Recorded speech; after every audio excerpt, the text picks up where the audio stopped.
there are plenty of haters out there that no matter what, they're just going to hate to hate. But most people who have a critique on something, they just want it to be better because they're like, you had so much potential and you fumbled it.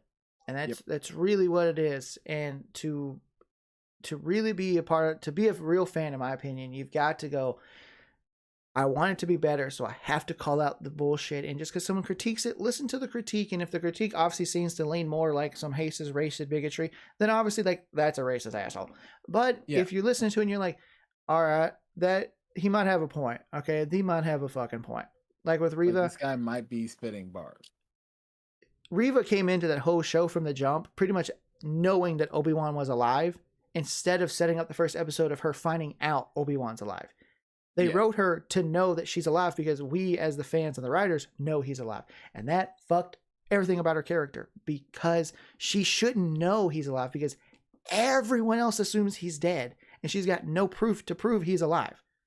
So she should have spent that first episode asking people, do you know of Kenobi? You know where Kenobi is? Like, harassing people, sure, but asking the question of, do you know where, have you seen Obi-Wan Kenobi? Have you seen this? Like, because, and then when they confront her, they're like, why do you keep fucking asking people? Everyone thinks he's dead.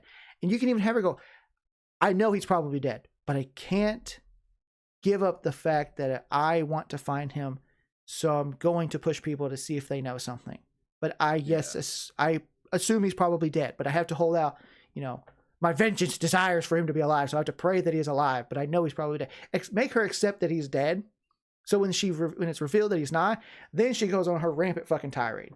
Now it makes more sense because she shouldn't know, and now she does. Yes. And you just have to admit that was just a bad decision with the fucking writing. It's just bad writing, and happens.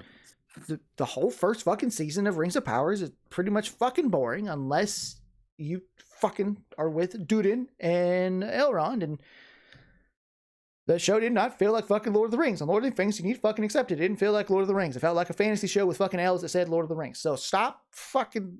Just because it says Lord of the Rings or Star Wars does not mean you get to just praise it and suckle its teats. God damn it! It's just labeled. Be willing to say it's fucked up and be willing to say, like, this doesn't... I'll watch it, but this just doesn't feel right. It's okay. Be a real fan. Call this shit out. I love Dragon Ball, but it's got a lot of fucking issues.